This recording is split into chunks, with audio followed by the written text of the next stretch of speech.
Is it empty again? Yeah, it's totally. Oh, because they had a board meeting maybe? Hi, Linda. Hey, Linda. Morning, I'll be right there. I have to get one Okay. thing. Yeah, and I have to get the water. We'll be back. Yeah, so maybe they used the water. They had a board meeting last night. Yeah.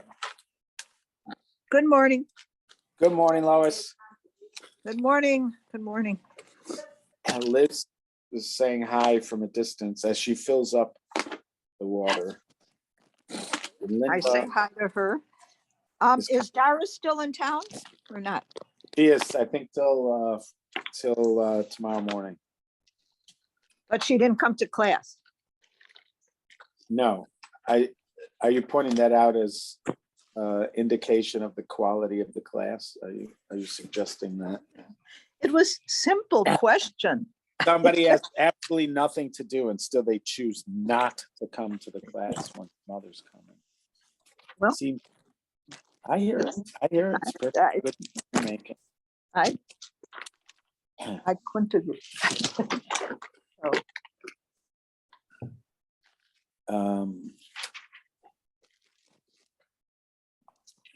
where are we? So I think we're in chapter 3. So we did the count of the people. And then we talked about how they traveled.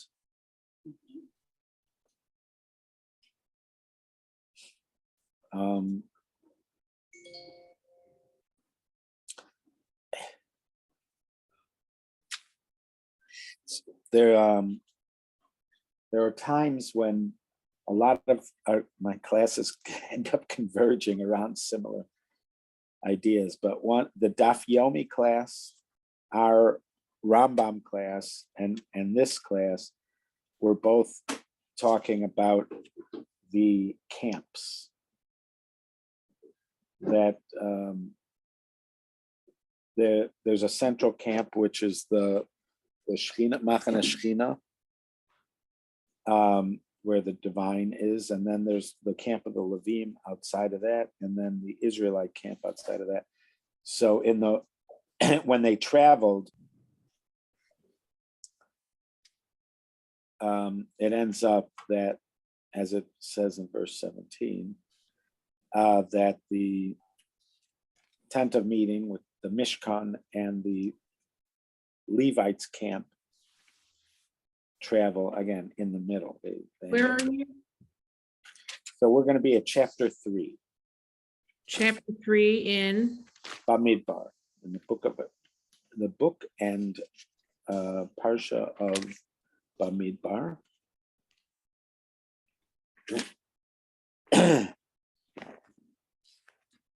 We're in chapter 3. So we're now going to have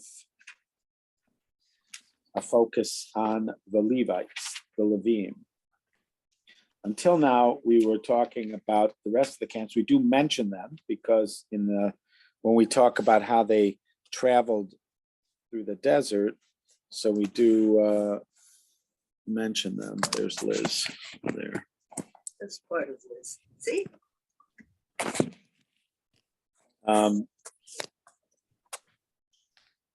Yes, so we did mention them because they travel with everybody else in the middle, but we haven't counted them. And now we're going to focus on them, and we're going to focus on the counting of them and on their work, etc. So does somebody want to read? I'm going to ask read. Linda. Okay, so chapter 3, verse 1. And not sure how long we should. Well, we'll do the whole chapter. Chapter 3. It's a long chapter. Okay, go ahead. This is the line of Aaron and Moses. At the time the Lord spoke with Moses on Mount Sinai. These are the names of Aaron's sons: Nadav, the firstborn, Abihu, Eleazar, and Itamar. Those were the names of Aaron's sons, the anointed priests who were ordained for priesthood. But Nadav and Abihu died by the will of the Lord when they offered alien fire before the Lord in the wilderness of Sinai, and they left no sons. So it was Eleazar and Itamar who served as priests in the lifetime of their father Aaron. The Lord spoke to Moses, saying, advance the tribe of Levi and place them in attendance upon Aaron the priest to serve him. They shall perform duties for him and for the whole community before the tent of meeting, doing the work of the tabernacle. They shall take charge of all furnishings of the tent of meeting, a duty on behalf of the Israelites, doing the work of the tabernacle. You shall assign Levites to Aaron and to his sons. They are formally assigned to him from among the Israelites. You shall make Aaron and his sons responsible for observing their priestly duties, and any outsider who encroaches shall be put to death. Okay, let's just pause here for a second. So in verse 7,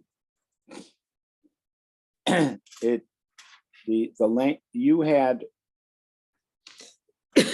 What could you read again? What you had for verse 7? They shall perform duties for him and for the whole community before the tent of meeting, doing the work of the tabernacle. Okay, so you have it perform duties, but the word itself is vishamru et mishparto. Literally, that means they shall guard. That's what this one has. To guard. Right, shomer is a guard, vishamru. Right. Now, it could be that the translator is choosing to perform duties because one of their responsibilities is guarding the Beit HaMikdash. And as you notice at the end of 10, it says, I can read you what it says here about that if you want. Please do. It said guard. Okay, so this is regarding Pasuk 7 and 8. Guard duty was incumbent on the Levites when the camp was at rest and in transit. Guard duty constituted half of their work, their labors of removal, the other half. Duties. The term mishmeret in conjunction with the tabernacle means guard duty. The Levitical cordon around the tabernacle guards it from incursion by the ordinary Israelite and protects the people from suffering what would be the consequent wrath of God. And for the whole community by replacing, never mind. That's it for that. All right. So for some reason, I don't know why they say, well, they call it duties because being a shomer is the duty. They're not like specific, like here, like in the Hebrew. Right. So, so altogether, once the Beit HaMikdash is completed, there end up being 24 places for guard duty. For 21 of them are occupied by Levim, and 3 are occupied by Kohanim. They are, when you look at the commentaries, they suggest that they function as a kind of honor guard. They do have a role because, as it says at the end of verse 10, non-Kohanim are not allowed to do service in the Mishkan, in the Mishkan or in the Beit HaMikdash. They're not allowed to do the service. A stranger who comes close shall be put to death. So it is part of their responsibility to make sure that people who are not supposed to be there are not there. So that, I guess, would also include people that are impure. So there is a practical need for their guarding, but there's also a sense of honor that is conveyed to the Beit HaMikdash when if you're a place that has lots of people guarding you, that is in a sense a great honor, like the beefeaters in London, and the Swiss Guard at the Vatican. So there are people that they do the function of protecting, but they also form a kind of honor guard. So lahavdil, that would be one of the responsibilities of the Levim. The other responsibility in the time of the Mishkan is to carry the tabernacle itself while people are traveling. We saw in our Rambam class that when it comes to certain vessels like the Ark, only Kohanim are supposed to do the Ark, but for the most part, the Levim are taking the various vessels. There is another responsibility of the Levim, which is that they were the musicians and the singers. So when offerings were being brought, they were brought to get to the musical accompaniment of the Levim, and so Levim were also part of called the symphony of the Beit HaMikdash. But this is one of the primary mitzvahs. Are you a Levi, Linda, or is somebody your husband? Is a Levi? And I was thinking about how we talked about that they take care of all the furnishings, and he's a bit of a carpenter. So there we go. There you go. Nice. He built. Rabbi, no, go ahead, Linda. I'm sorry. Rabbi, who are they? I mean, are they cousins of Aaron? I just, where do they come from? I know they're, great is, Levi, but if they're Aaron, divided into 3 families.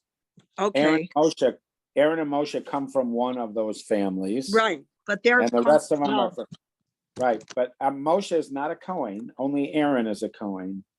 But I mean, families are right. Levites. So And Moshe, how could Moshe not be a Kohen if Aaron is a Kohen? because it's just started with Aaron. Aaron is Kohen 0. So, and who's Levi 0? Levi. But yeah, I mean, they must be cousins. They must be all the cousins of Aaron. Here, 1 second. What's that noise? I don't know. Here, I'm just doing it here. I don't know where the noise is coming from. It isn't me. But we'll see. But I was saying that what Linda's asking is what I was like, who are they cousins of Aaron and Moshe? right. So Levi has children. They has 3 children.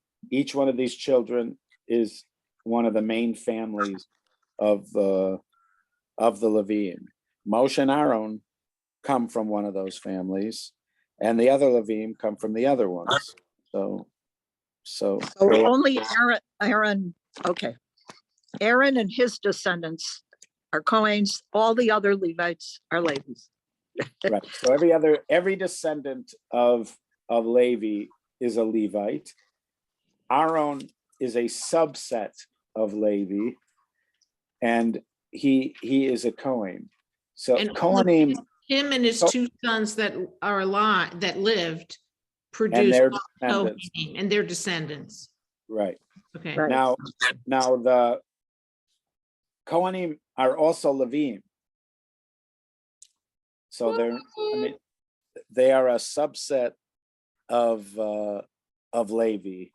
So there are times when Kohanim are also called Levim, because they are from the tribe of Levi themselves.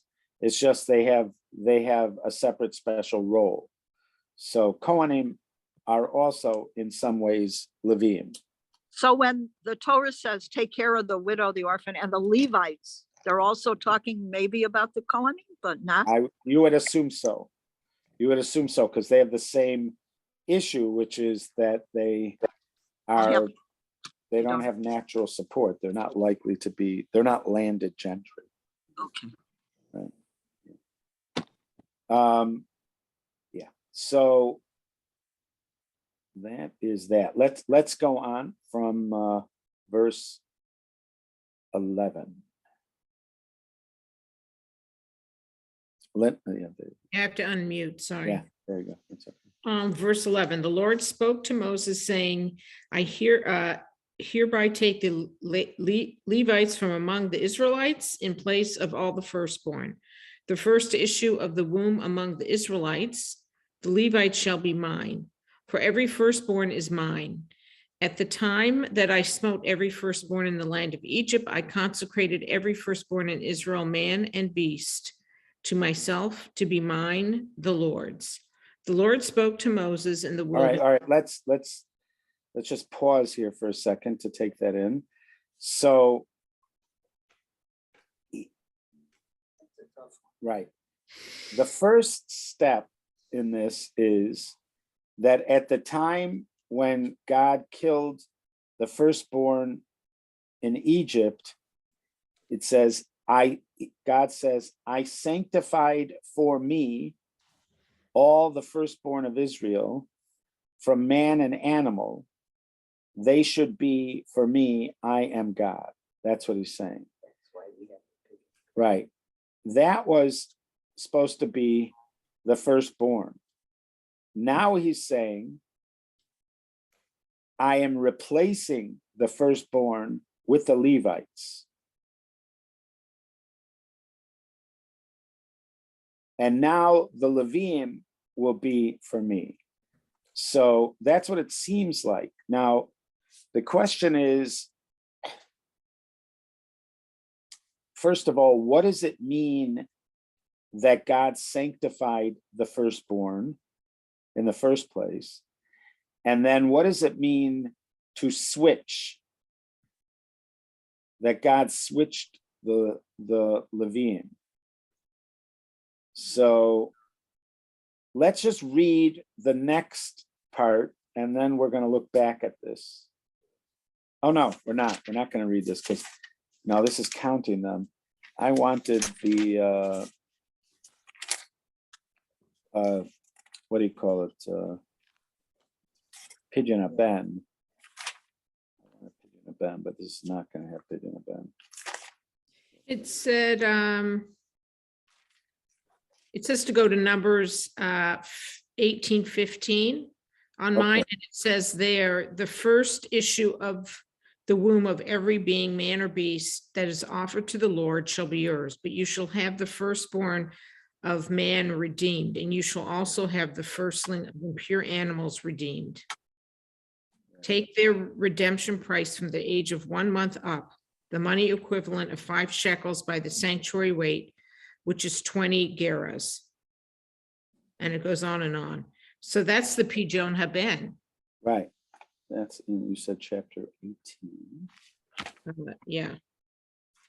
So,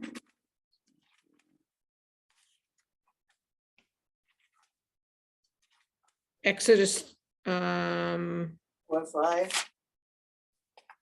yes, I say, said Numbers 18, yeah, Korah. right. 18:15. I don't know, where did I get that from? Here, you Also got it? something from Exodus. Right, we'll go back to that too. Yeah, so maybe let's just look there quickly. 18:15 first, and then we'll go back to Torah portion of Bo. Let's go here. So it's Numbers chapter 18, verse 15. Right. I just read it to you. Right. So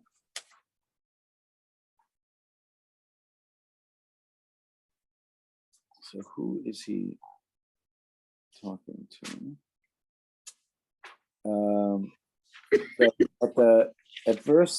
In verse 8, Mhm.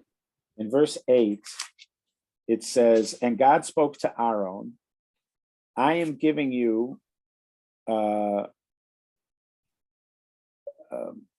to guard my truma. So I'm giving you all of the sacred gifts of Israel as part of your anointment, and for your children as an everlasting statute. So this is what you're going to get. So this is a list of what we call the priestly gifts. The priestly gifts, or so the Kohanim get certain special gifts. So amongst the things that you get, you're going to, from the sin offerings and the guilt offerings, they're going to be able to eat from them. That's in verse 9.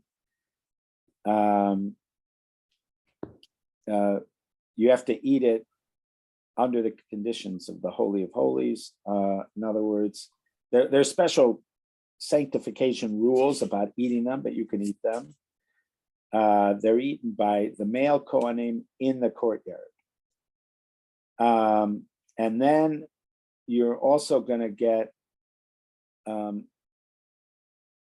offerings, elevation offerings, and wave offerings for that you're going to be able to eat. And then in verse 12, it says, Kol chelev yitzar v'chol chelev tishro v'dagon, the fat of oil and wine and grain is given to you. Now, I don't know if that is either Bikurim or is that Truma.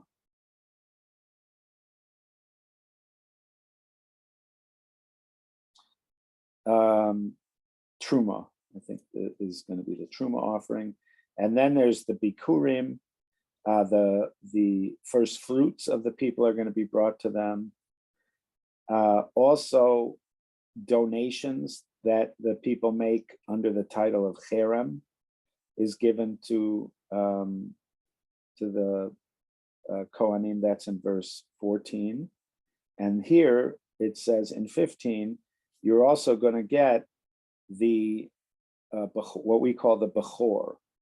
So the first issue of either cattle or sheep or goats, that is going to be a gift. And also the first issue of man is going to be given to you as a gift.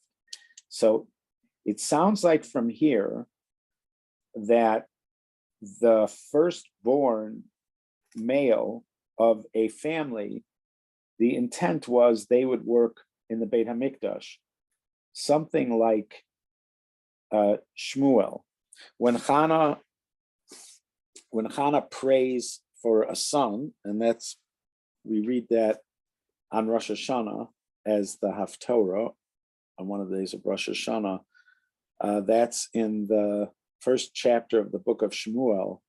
So Hannah prays for a son, and she promises that this son she'll give the son to God, and she keeps that promise, and so her son, who is a Levi, ends up serving in the Mishkan under Eli.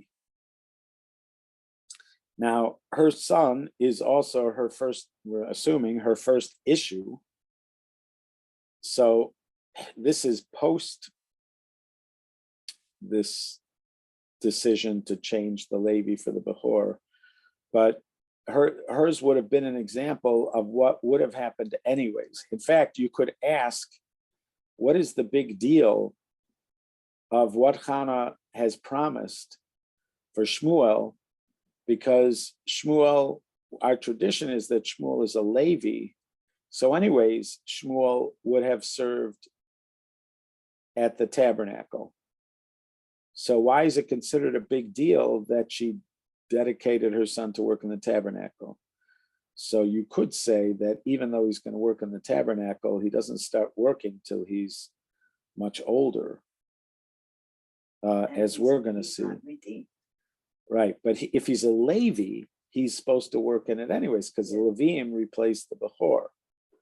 But maybe what's different about her is how young he is when she gives him over to the work there, because eventually, even from the language here, the before the Levi became the one to do it, it was supposed to be the Bechor. So if you had a firstborn son, your firstborn son would be given over to work in the Mishkan. That's what would have happened. So the animals would have been given over. They eventually would have been eaten by the Kohanim, but the humans would have been given over to serve in the Mishkan for the Kohanim. So they would have been a caste, a kind of working caste. The Kohanim would have been the ones who were doing many of the tasks, and the Levim would have been there to help the Kohanim. It does seem like they are a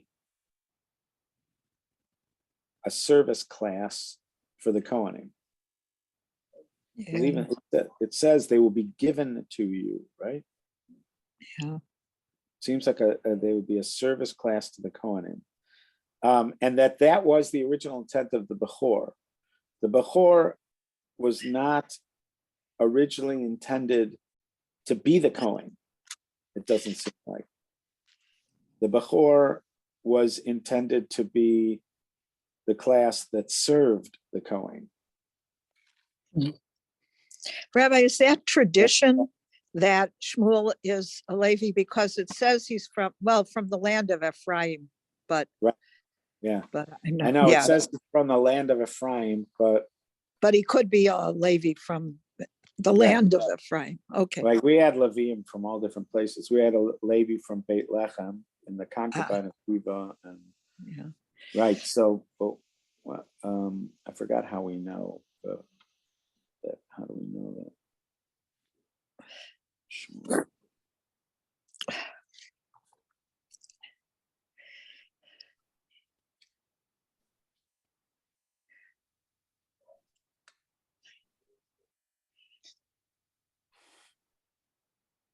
Yeah.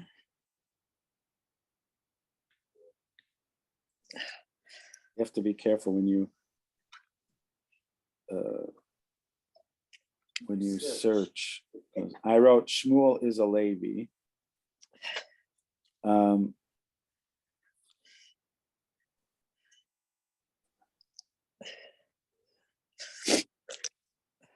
you get all these things about, Shmuel is described as a Levite. So I guess it. Okay. We're just learning it now, but Yeah. let's see here. Oh, in the book of Chronicles, Shmuel is described as a Levi. Okay. That's where it says he's a Levi.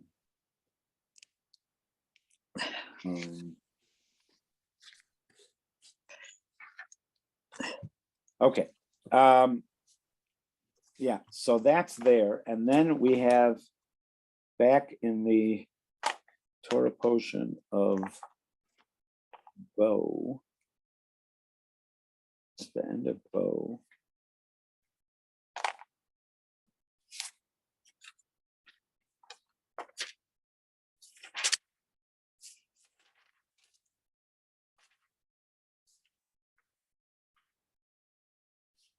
Yeah, so in Exodus 13,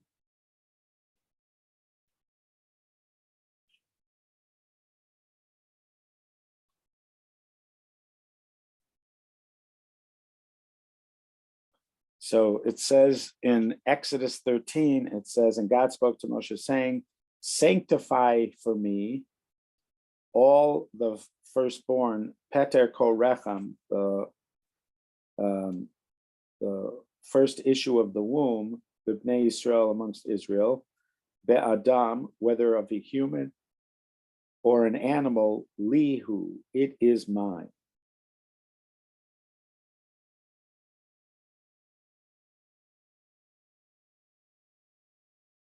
So again, it says the words, it is mine.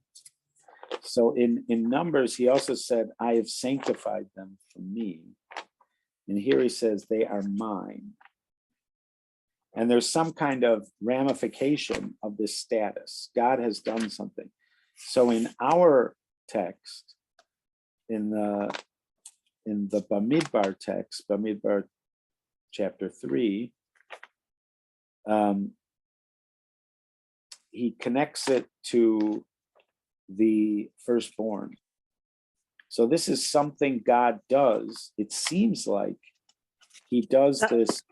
Yeah, doesn't it seem, I don't know, strange or disturbing that this came from the fact that he slaughtered firstborns? Right. So it seems like he had to do something in order to save the firstborn of Israel, something like that, right? In other words, Yeah. in order to protect the firstborn of Israel, he had to. It's the same wording too. The first issue of every womb among the Israelites is mine. And here he says, the first issue of the womb among the Israelites, the Levites shall be mine. It's the same wording in Exodus as in Numbers. Right. But in the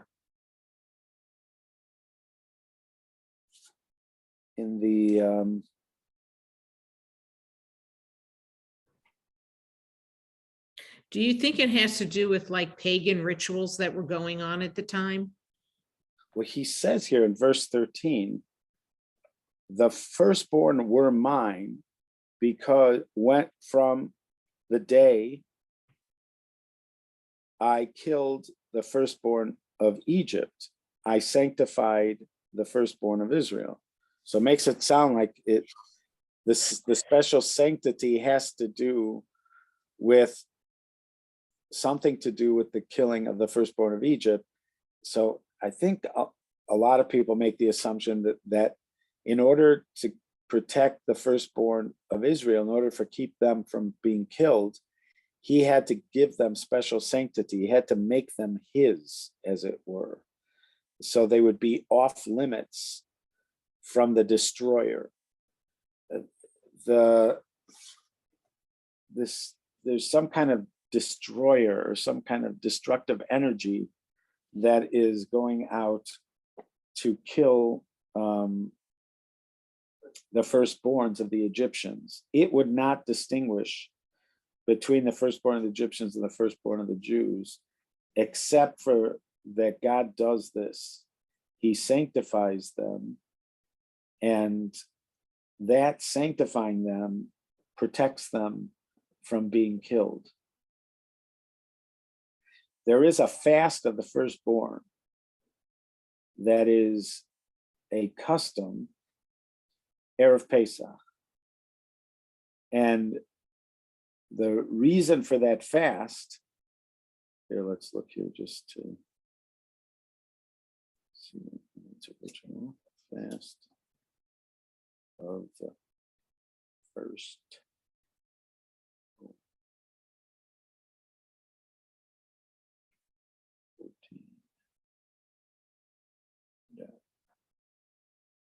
Not Adar, Nisan.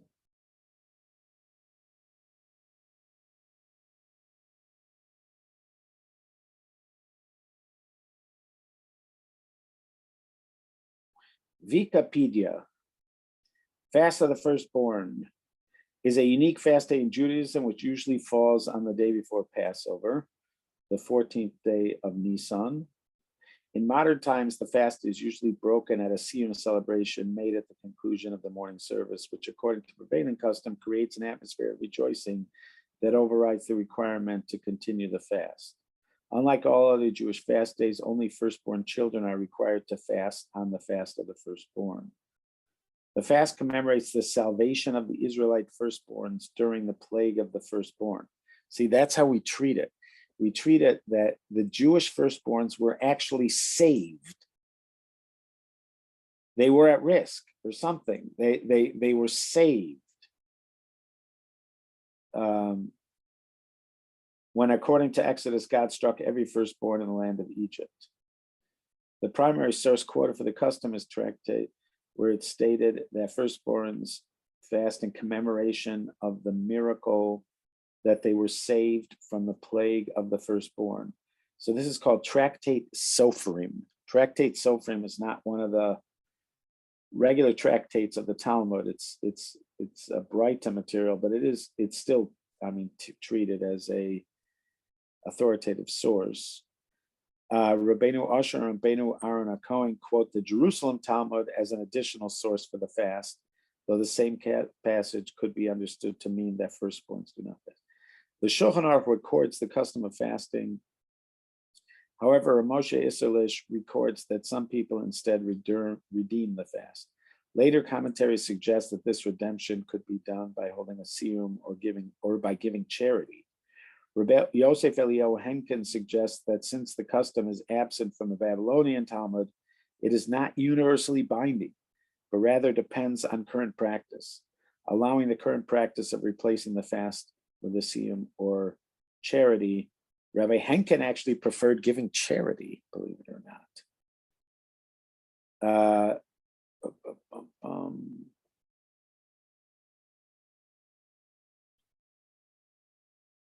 According to Rav Yaakov Emden, the fast of the firstborn also commemorates the salvation of the Jews from the plot of Haman. This is because Haman advanced his plot on the 13th of Nisan, and Queen Esther reacted by instructing all the Jews of Shushan to undertake a 3-day fast beginning the next day, which is the 14th of Nisan.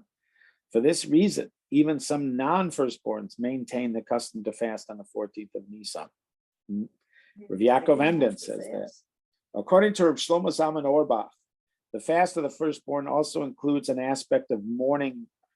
Firstborns fast to mourn the loss of their priestly status, which had initially been granted to them on the 14th of Nisan. Furthermore, during the temple period, the loss was more profoundly felt on the 14th of Nisan, which was the busiest day of the year for the temple priests and Levites. And therefore, if you were a firstborn, you would really feel like you were missing out. Rabbi Yehuda Grunwald, rabbi of Satmar and student of the Ksav Sofer, suggests that the firstborn Israelites fasted in trepidation in advance of the plague of the firstborn. Despite a divine guarantee of safety, they felt a need to fast in repentance to achieve greater divine protection. Rabbi Grunwald thus posits that this was the precedent for the fast of the firstborn. So according to him, the firstborn were never really at risk, but beforehand they felt that they had to be worthy not to be at risk, and therefore they fasted beforehand so that they would be in complete repentance, so that there'd be no chance that they would be killed. But I don't know what he does with this verse, because our verse says that he specially sanctified them. It makes it sound like God intervened in order to protect the firstborn here. Okay, but anyways, there is a fast of the firstborn, and those are some of the reasons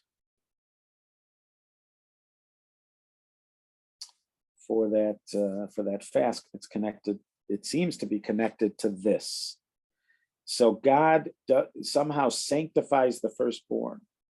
Now, all right, so step one is that the firstborn are sanctified. So that word sanctified is a ambiguous word. If you look at its most specific definition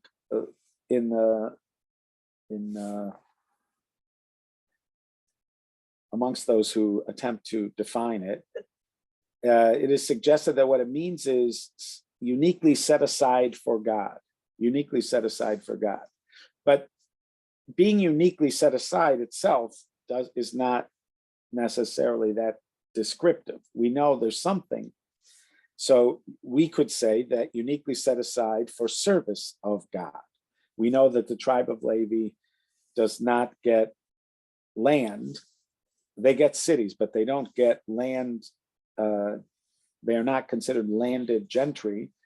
So that the expectation is that they are going to live off of the taxes that are going to be taken of the other people, gifts they are going to be living off of gifts from other people because they are in service of God. So the assumption would be that that's what the firstborn would be. The firstborn would be that. So when it says, I've sanctified them, what he means is he set them aside uniquely to do his service. And that's what the Bechor would have done. But at some point, they get replaced. Now, I'm just bringing this up because we ourselves saw this at the end of Vayikra, that there's this law of Tamura. Tamura is where you have something that's sanctified, and then you switch the sanctity onto something else. So let's say you decided that a particular goat was going to be the Korban Pesach for your family. So you went outside, a relatively young goat, a kid, you say that's going to be the Korban Pesach. So now it becomes sanctified. It's going to be used for the Korban Pesach. Then your daughter comes out and she starts crying because she wanted that goat for her pet. She didn't want the goat for the Korban Pesach. So you decide you're going to fix that by switching the sanctity onto a different goat. So the Torah says that if you do that, first of all, it's forbidden to do that. Second of all, if you do that, the first one stays sanctified. Now the second one is sanctified, but the first one stays sanctified. Essentially what the Torah seems to be saying is you can't switch the sanctity, right, onto another thing. Now that's true with certain kinds of sanctity. There are types of sanctity where you can redeem it. You can redeem it like onto money. You can redeem it. So if you have a gift, let's say you gave a goat as a gift to the Beis HaMikdash, so you're allowed to redeem that with money. You have to redeem it plus give an extra 20% as part of the redemption. And then it goes back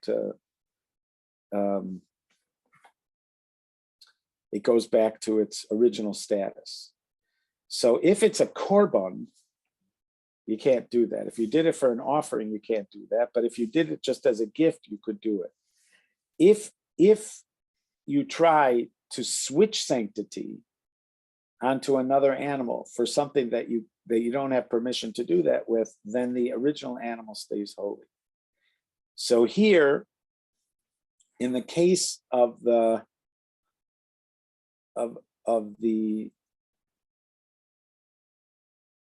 switching from the Bechor to the Levi, if God had simply, you could say this, I'm just saying, I'm throwing this out there. If God had simply wanted to switch the Leviim for Bnei Yisrael, for the Bechor, that might be like Tamura. And then you would say that the Bechor still remains sanctified and now the Levi is sanctified. So I'm saying this in a kind of midrashic way, that therefore you need pidyon. We're going to have to do a redemption of the Bechor. You're going to do a redemption of the Bechor. And so once you do a redemption, it really does return back to its regular role. There are some areas where the Bechor is still a go-to person if there isn't a Levi. For instance, washing the hands of Kohanim. Washing the hands of Kohanim before they do the blessing of the Kohanim. So in the synagogue, you have Leviim wash the hands of the Kohanim. This is like the only time I think that a Levi performs a Levi function is when the Levi washes the hands of the Kohanim when they're going up for the Birkat Kohanim. If there are no Leviim, the rule is to have a Bechor do it. So there you would see a Bechor still has something. Why? If you've redeemed them, and why would the Bechor be your go-to person over there?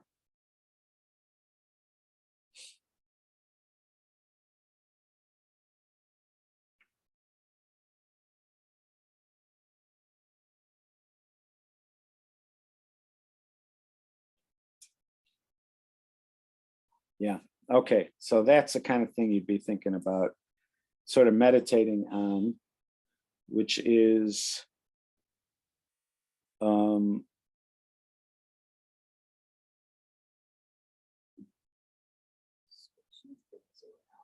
right. So exactly what does it mean that God sanctified the Bechor in the first place? And then what does it mean that he switched it? And what were the mechanics of it? But we have it basically worked out, but you could see there's a little fuzzy ends there that could be, you could work on. Okay.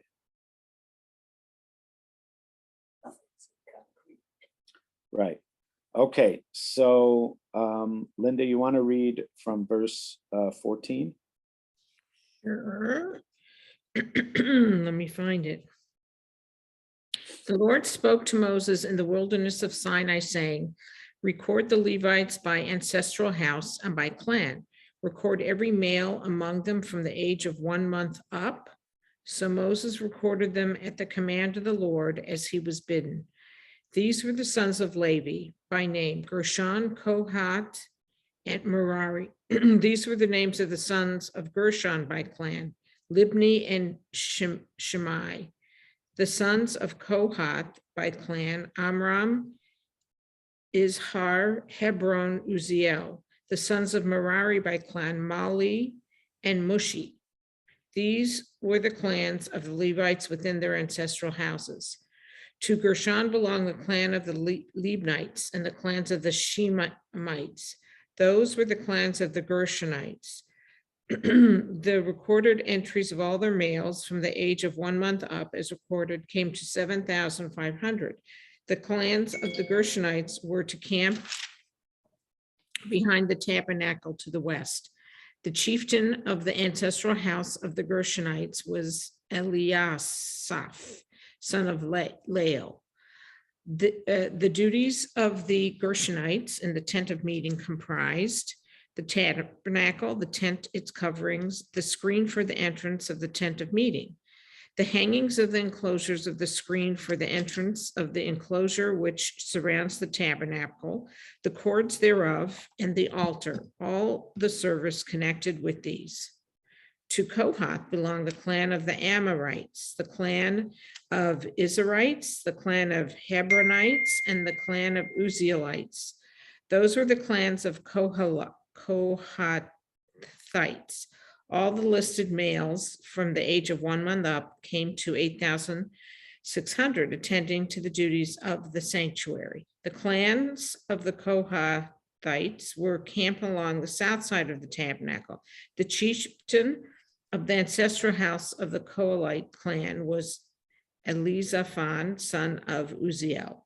Their duties comprised the ark, the table, the lampstand, the altars, and the sacred utensils that were used with them, and the screen, all the service connected with these. The head chieftain of the Levites was Eleazar, son of Aaron, the priest, in charge of those attending to the duties of the sanctuary.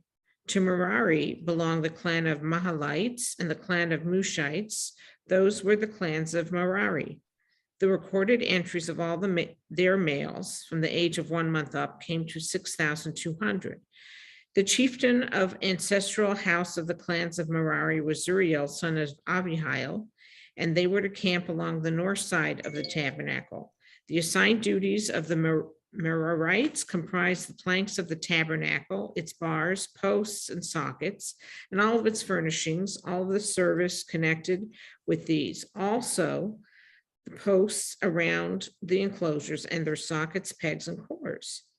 Those who were to camp before the tabernacle in front, before the tent of meeting on the east, were Moses and Aaron and his sons, attending to the duties of the sanctuary as a duty on behalf of the Israelites, and any outsider who encroached was to be put to death.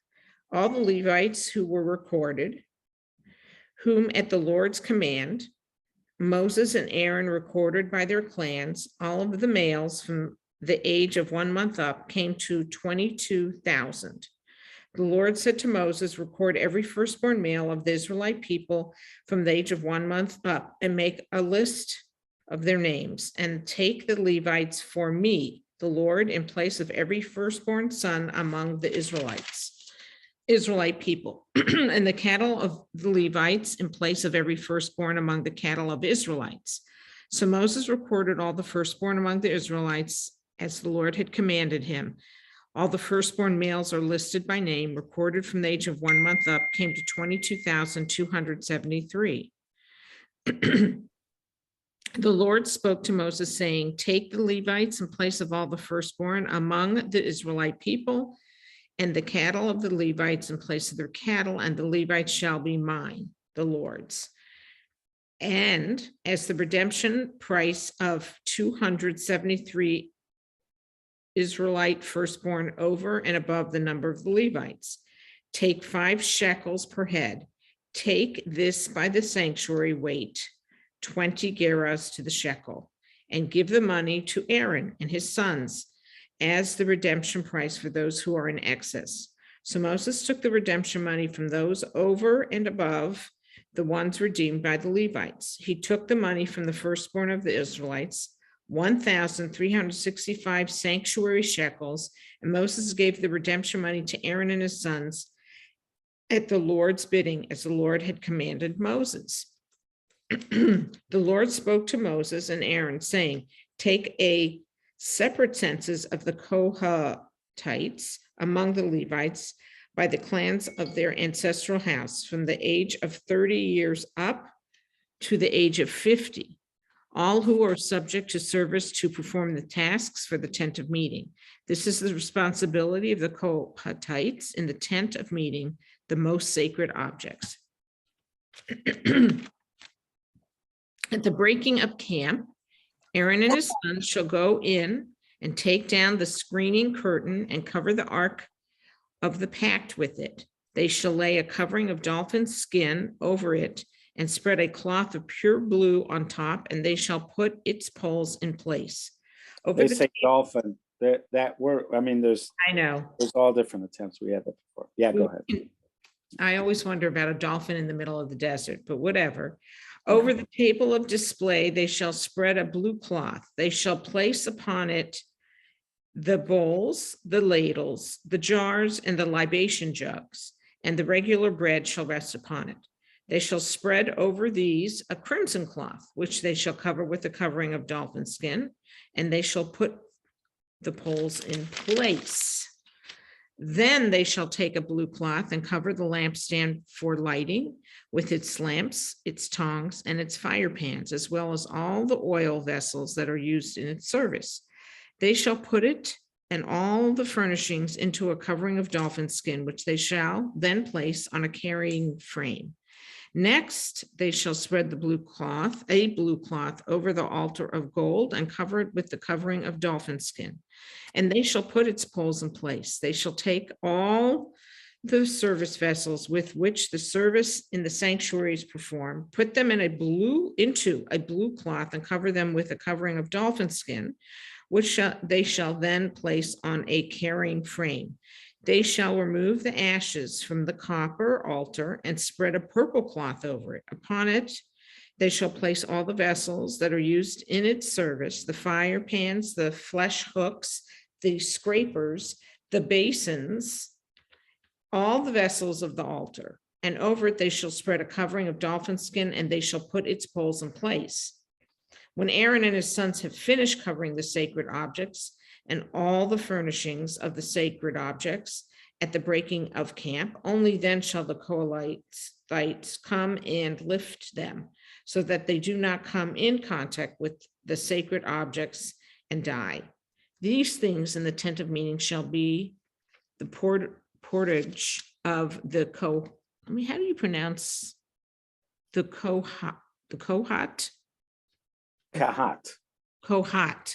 We have Kehat. It should be Kehat. Kehat, right. Yeah. Responsibility shall rest with Eleazar, son of Aharon, the priest, for lighting oil, the aromatic incense, the regular grain offering, and the anointing oil. responsibility for the whole tabernacle and for everything consecrated that is in it or on its vessels. The Lord spoke to Moses and Aaron, saying, do not let the group of Kohites clans be cut off from the Levites. Do this with them, that they may live and not die when they approach the most sacred objects. Let Aaron and his sons go in and assign each of them to his duties and to his porterage, but let not the Kohites go inside and witness this dismantling of the sanctuary lest they die. Okay, that's under that. So thank you for that heroic reading. Yes. That was a lot to read. Thank you, Linda. Yeah, Yes, so definitely. that last part, it seems the concern is that as Levim, they are not allowed entry into certain parts of the Mishkan. They shouldn't be directly handling certain vessels of the Mishkan.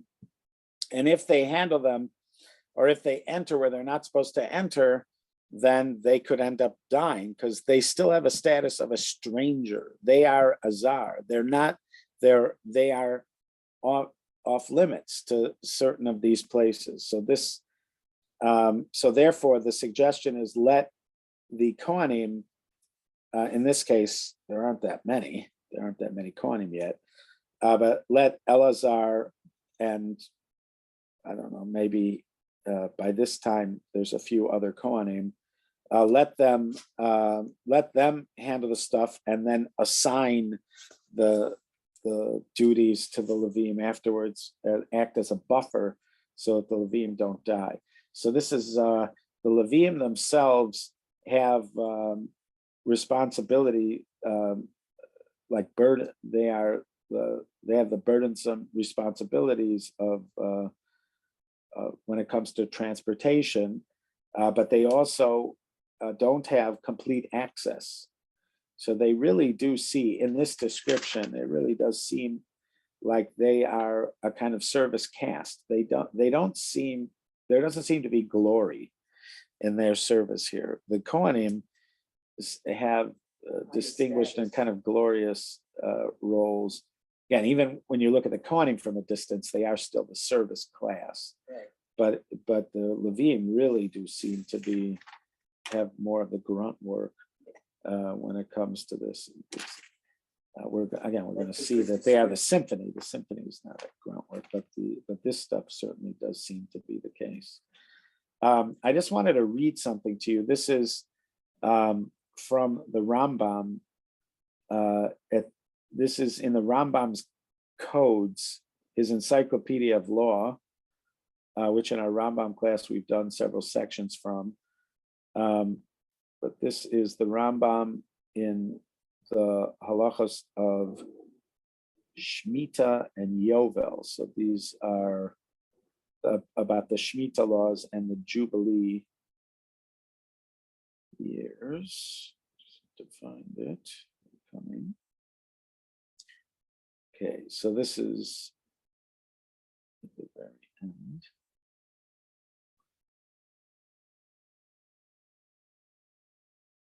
He says, although the tribe of Levi does not have an ancestral portion within Eretz Yisrael, the Jewish people were commanded to give them cities to dwell in and additional residential property.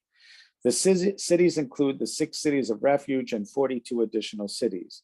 When cities of refuge will be added at the end of Mashiach, all of them will be given to the Levites. The obligation to give the, okay, and then we have,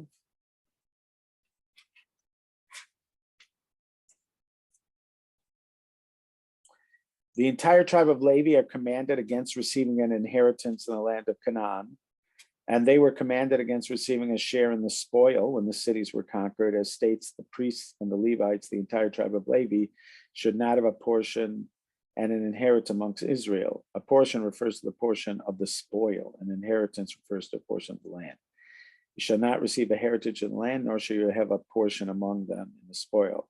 If a Levite or priest takes a portion of the spoil, he's punished by lashes. If he takes a portion, an inheritance in Israel, it should be taken from his possession. It appears to me that the above applies only with regard to land for which a covenant was established with Abraham. If, however, other lands will be conquered by a king of Israel, the priests and the Levites have the same rights as anybody else. Why did the Israelites not receive a portion of the inheritance of the land of Israel and the spoils like their brethren? Because they were set aside to serve God and minister unto him, and to instruct people at large in his just paths and righteous judgments. As it says in Deuteronomy, they will teach your judgments to Jacob and your Torah to Israel. So he adds another thing here, which is that the Levites are also set aside to be the teachers of the Jewish people. Therefore, they were set aside from the ways of the world. They do not wage war like the remainder of the Jewish people, nor do they receive an inheritance, nor do they acquire for themselves through the physical power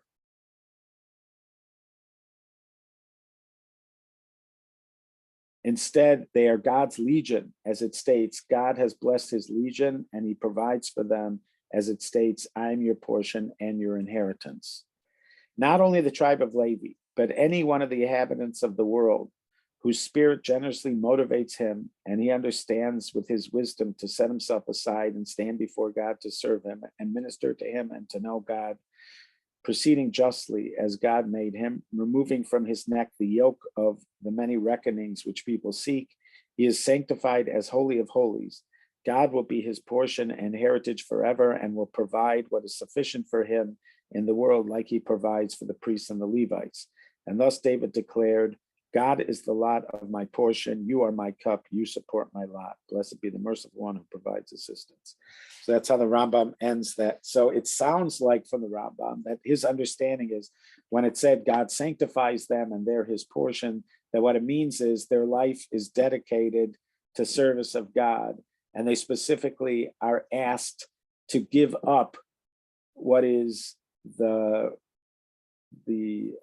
path of most other people, which is the what are called the way of the world. So will be covered by Hashem. Right, God's going to take care of that, and what he expects in return is they're going to devote themselves completely to service of God.